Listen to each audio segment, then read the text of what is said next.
تمام تعریفیں اس اللہ کے لیے ہیں جس کی برکت سے تمام نعمتیں پوری ہوتی ہیں، اور میں گواہی دیتا ہوں کہ اللہ وحدہ لا شریک کے علاوہ کوئی سچا معبود نہیں جو ارض و سما کا مالک ہے، اور میں گواہی دیتا ہوں کہ ہمارا نبی سردار محمد صلی اللہ علیہ وسلم اس کے بندے اور بھلائیوں کی طرف جلدی کرنے والے ہیں۔ اے اللہ، آپ اور آپ کے آل و اصحاب پر صلاۃ و سلام اور برکت نازل فرما۔ حمد و ثنا کے بعد اے اللہ کے بندو مومنو، میں تمہیں اور اپنے آپ کو اللہ عز و جل کے تقوی کی وصیت کرتا ہوں جو سعادت کا راستہ ہے اور کامیابی اور کامرانی کا راستہ ہے۔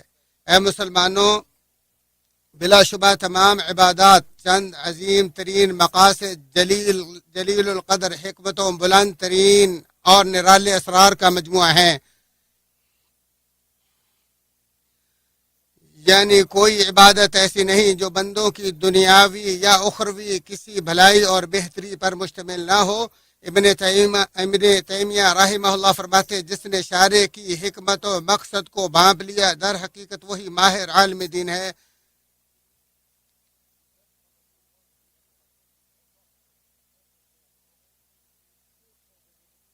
ابن قیم رحمہ اللہ کے قول کے مطابق اس مہینے کے روزے اور دیگر تمام عبادات پاکیزہ ذہنوں اور راست مزاجوں کے نزدیک بہت سے عظیم مقاصد کے لیے مشروع کی گئی ہے، لہذا یومیہ، ہفتہ وار، ماہوار اور سالانہ عبادات آتی ہیں تاکہ مسلسل تجدید ایمان، بلند ہمتی، طہارت نفوس اور زندہ ضمیری حاصل ہو، اور دلوں میں اعلیٰ کردار، صاف دلی اور عمدگی ہمیشہ اجاگر ہوتی رہے۔ اے اسلامی بھائیو، اس مہینے کے قیام و سیام کی مشروعیت کے مقاصد میں سب سے عظیم مقصد دلوں کو اللہ جل وعلا کے تقوی کا عادی و خوگر بنانا ہے، نیز یہی وہ ثمرہ ہے جو اطاعت و فرما برداری اور تمام عبادات کی غرض و غایت ہے۔ ابن قیم رحمہ اللہ فرماتے ہیں، روزہ تقوی کے حصول میں سب سے بڑا مددگار، پرہیزگاروں کے لیے لگام اور نیک و پارساؤں کی ریاضت ہے۔ چنانچہ مسلمانوں، خبردار، ہمیں اللہ تعالیٰ کی شریعت پر ڈٹ جانا چاہیے، اور آپ کو اس مہینے کی وہ سب عبادات بجان لانی چاہیے جن سے تیرا دل و اعضاء پاک اور تیرا عظیم و برتر رب راضی ہو جائے، اور تمہارا دنیا آخرت کا انجام انتہائی بہتر ہو جائے، جیسا کہ ارشاد باری تعالیٰ۔ اور جس نے اپنے رب کے سامنے کھڑا ہونے کے ڈر سے اپنے نفس کو خواہش پرستی سے روک لیا تو بلا شبہ جنت ہی اس کا ٹھکانہ ہے۔ اے مسلمانوں، اس مہینے میں اپنے بابرکت و عظیم خالق کی سچی محبت کے حصول اور اس عظیم و جلیل کے سامنے انتہائی عاجزی و انکساری اور اس کے احکام کی بجا آوری اور اس کے منع کردہ امور اور اس کی ناراضگی سے دوری کے لیے آگے بڑھو۔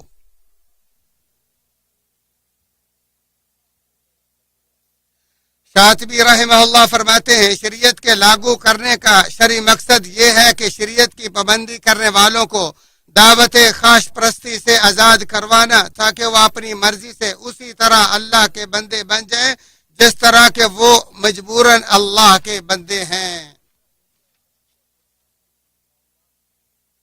خبردار، ہمارے لیے ایسے لوگوں کی حالت سے محتاط و ہوشیار رہنا لازمی ہے جو رمضان کے بعد فرائض کی ادائیگی میں کوتاہی کی طرف لوٹ کر دوبارہ گناہوں اور بے حیائیوں میں مبتلا ہو جاتے ہیں۔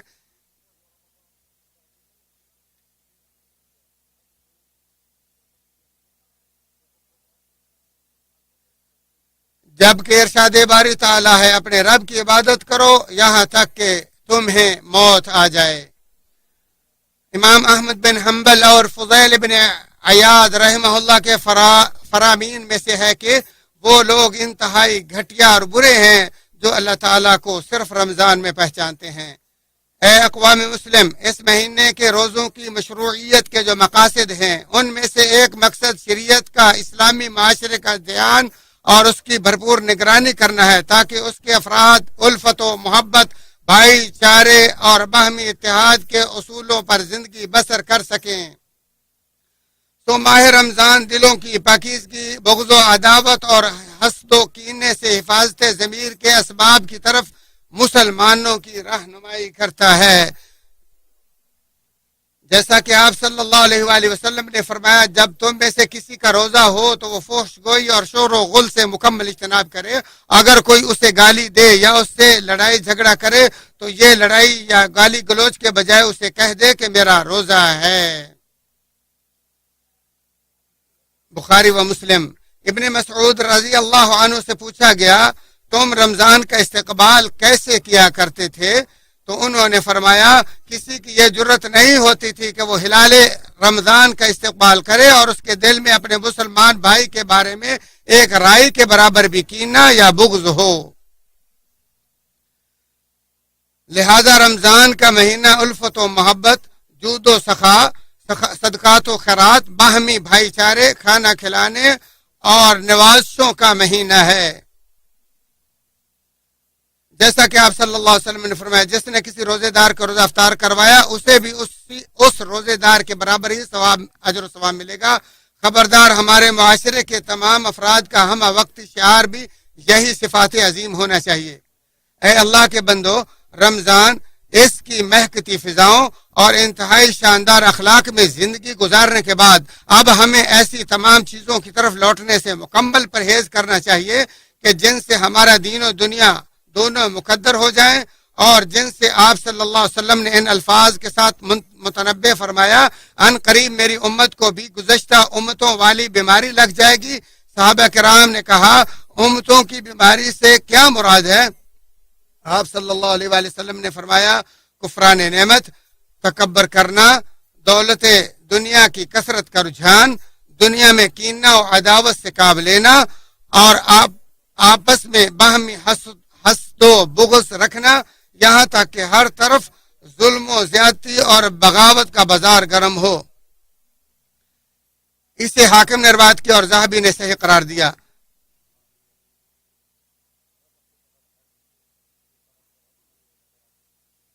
ساری امت کو اس ماہ صیام قیام اور تلاوت قرآن کو اس میدان میں حصول عظیم مقاصد اور اعلیٰ معیار کے لیے نقطہ آغاز سمجھنا چاہیے تاکہ ہم اپنی زندگی کے تمام گوشوں میں راہ راست پر چل سکیں.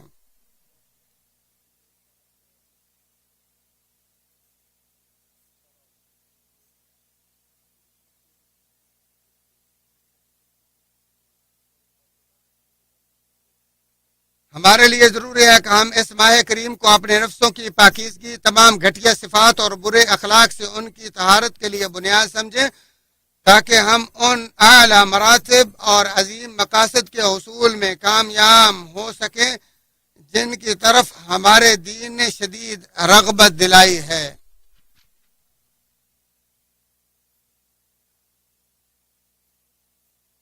جیسا کہ آپ صلی اللہ علیہ وآلہ وسلم نے فرمایا جو شوزہ رکھ کر بھی جھوٹ بولنا اور اس پر عمل کرنا نہ چھوڑے تو اللہ اس کے کھانا پینا چھوڑنے کی بھی اللہ تعالیٰ کو کوئی ضرورت نہیں.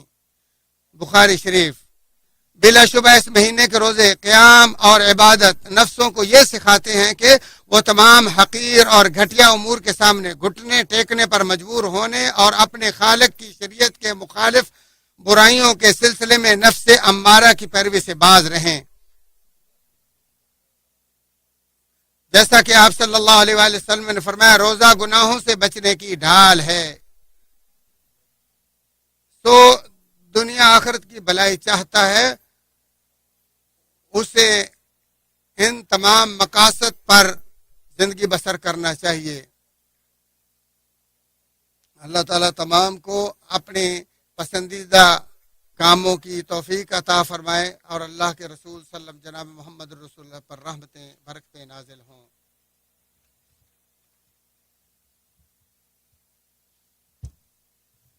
اے اللہ میں تیرا حمد و شکر بجا لاتا ہوں اور میں تیرا شکر ادا کرتا ہوں اور میں گواہی دیتا ہوں کہ تیرے سوا کوئی سچا معبود نہیں. اے اللہ محمد صلی اللہ علیہ وآلہ وسلم پر رحمتیں برکتیں نازل فرما. اے مسلمانوں، عبادات کے تمام فوائد صرف بندوں کے لیے ہی ہیں اور وہ اللہ تعالیٰ کے محتاج ہیں، جبکہ اللہ تعالیٰ تو غنی حمید اور بے نیاز ہے. چنانچہ اللہ کے بندو اپنی زندگیوں کو ایسے کاموں میں مصروف رکھنے کو غنیمت سمجھو جو تمہیں تمہارے رب کے قریب کر دیں اور تمہیں اپنے احوال تمہارے سامنے ہیں۔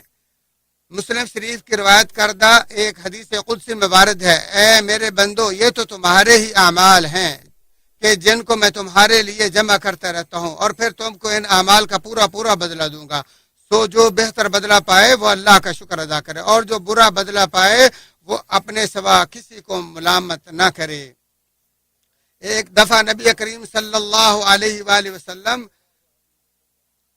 ممبر پر چڑھے اور 3 بار آمین کہا، پھر جب آپ ممبر سے نیچے تشریف لائے تو آپ سے اس آمین کے بارے میں پوچھا گیا تو آپ صلی اللہ علیہ وسلم نے فرمایا، جبریل میرے پاس آئے اور کہا، اس بندے کی ناک خاک آلود ہو جس نے رمضان تو پایا مگر اس کی بخشش نہ ہو سکی۔ تو جبریل نے کہا، کہو آمین، تو میں نے کہا آمین۔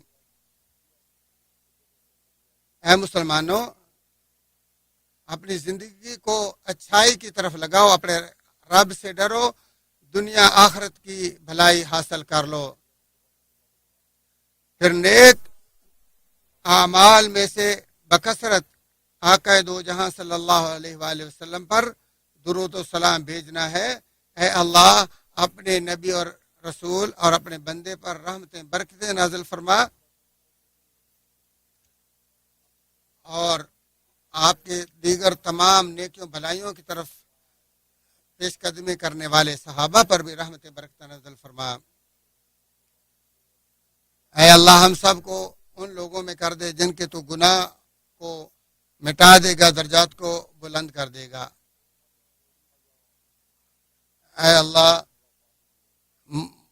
مسلمانوں کے اموات کی بخشش فرما، اللہ ان پر رحم کر اور ان کی غلطیوں سے تجاوز فرما۔ اے حی یا قیوم، اے اللہ، ہم آپ سے سوال کرتے ہیں جو آج یہ انکسارے والے بندوں جیسا، یا اللہ ہر قسم کے مصائب سے ہماری حفاظت فرما۔ اے اللہ، مقروضوں کے قرضوں کو ادا کر، بیماروں کو اور ہمارے اور تمام بیماروں کو صحت دے۔ یا اللہ، ہم بڑی مصیبت میں مبتلا ہیں، یا اللہ ہم سے اس بیماری کو دور فرما، یا اللہ اس بیماری کو ہم سے دور فرما۔ یا اللہ، وہ ہمیں لاحق ہوئی اور ہمارے نقصان کا باعث بنی ہے، اس کی وجہ سے ہمارا دنیا اور آخرت کا بہت بڑا نقصان ہو چکا ہے۔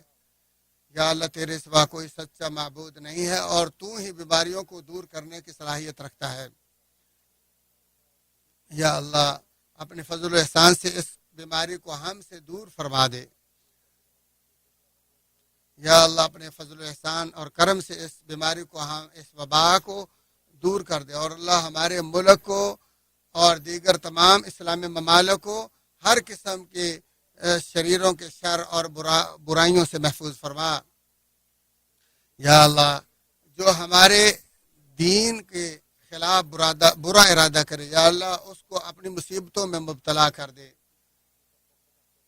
یا اللہ، جو مسلمانوں کے ملکوں کے لیے برا سوچتا ہے، اے اللہ اس پر اپنا عذاب نازل فرما۔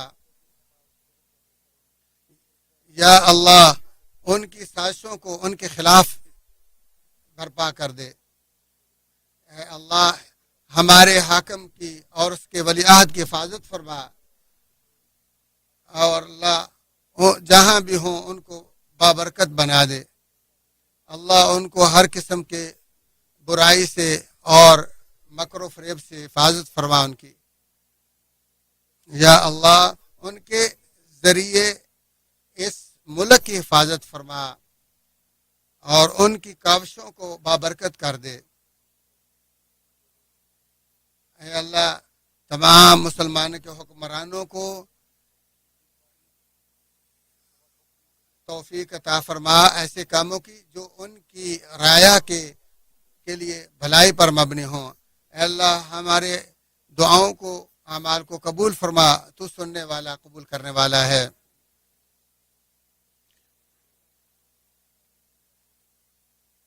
یا اللہ ہمیں ان میں سے کر دے جن کو تو نے قیام لیل اور لیلۃ القدر کے قیام کی توفیق عطا فرمائی ہے۔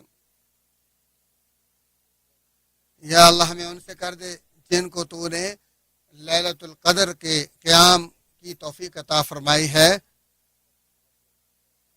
ہمارے نبی و سردار پر رحمتیں اور برکتیں نازل فرما۔